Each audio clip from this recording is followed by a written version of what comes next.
Meaning of damper.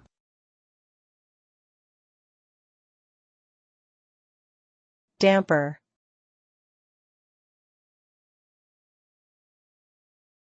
Damper.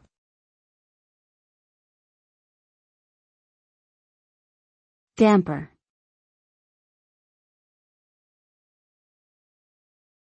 Damper.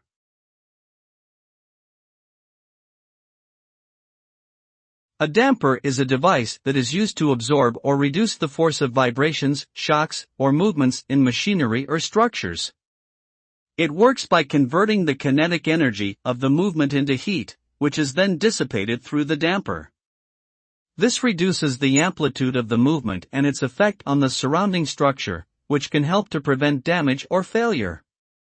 Dampers are commonly used in bridges, buildings, and vehicles to reduce the impact of natural forces such as wind or earthquakes, as well as to improve the performance and longevity of machinery.